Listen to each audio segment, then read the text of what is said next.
денес ќе се нурнеме во една приказна што почнала како нешто сосема едноставно, приказна за деца, а на крајот создаде цел еден универзум.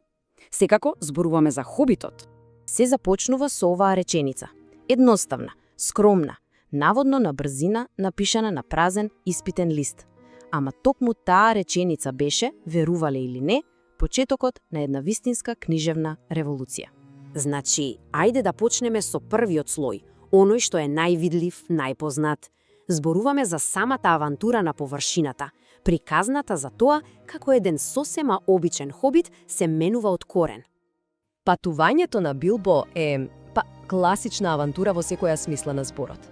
Го вади од топлимата и сигурноста на неговиот дом и го фрла во еден свет полн со опасности, ама и со чуда. Од таа сега веќе славна, неочекувана забава, па се до соочувањето со змејот, секој чекор на оваа мапа буквално го турка Билбо надвор од неговата комфортна зона. Нема друг избор освен да расте. И токму таа трансформација е клучна. Гледаме како Билбо на почетокот е резервиран, некој што си ја сака удобноста, а на крајот станува храбар, снаодлив херој. Ова патување не е само физичко, туку и длабоко внатрешно. И токму тоа не носи до следниот, подлабок слој на приказната. Затоа што по целата авантура, под борбите со тролови и гоблини, Хобитот всушност истражува некои многу длабоки безвременски теми. Теми за созревањето, за моралот, за самата човечка природа. Приказната ја користи фантазијата како огледало за нашиот свет. Например, темата за алчноста, таа не е само кај змејот. Ја гледаме и кај џуџињата, па дури и Билбо на моменти се бори со неа. Тоа покажува колку се универзални овие идеи, без разлика на светот во кој се поставени. И сето ова се вклопува во еден класичен наративен образец познат како патот на херојот. Приказната на Билбо е буквално учебнички пример за ова. Од обичен, скромен домосет, тој поминува низ искушенија и на крајот се враќа како сосема поинаква личност, како вистински херој. А овој цитат го доловува тоа совршено. Вистинската битка не била со Смауг.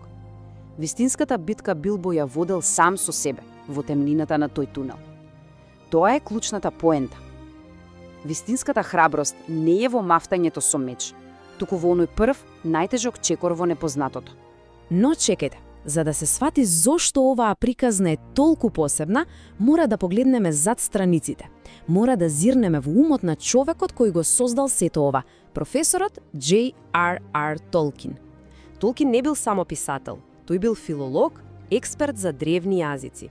Тој не само што измислил имења, тој измислил цели јазици со граматика, со историја. Затоа имињата на местата и ликовите звучат толку автентично. Токму таа академска страст и дава на средната земја неверојатна длабочина и реализам. Светот не е само позадина, тој се чувствува како вистинско, древно место со сопствена историја.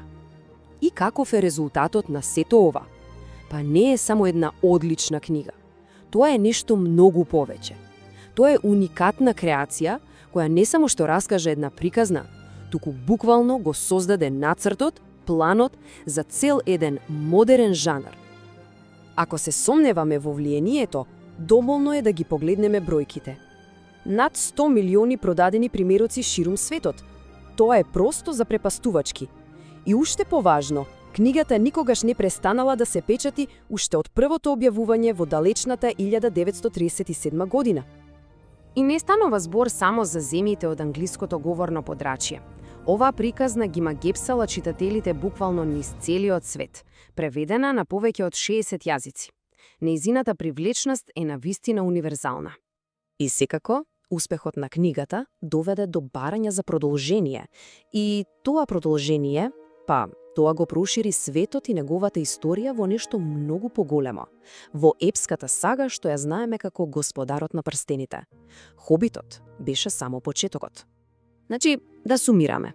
Хобитот не само што го, да речеме, оживеа жанрот на фантастика, тој го дефинираше.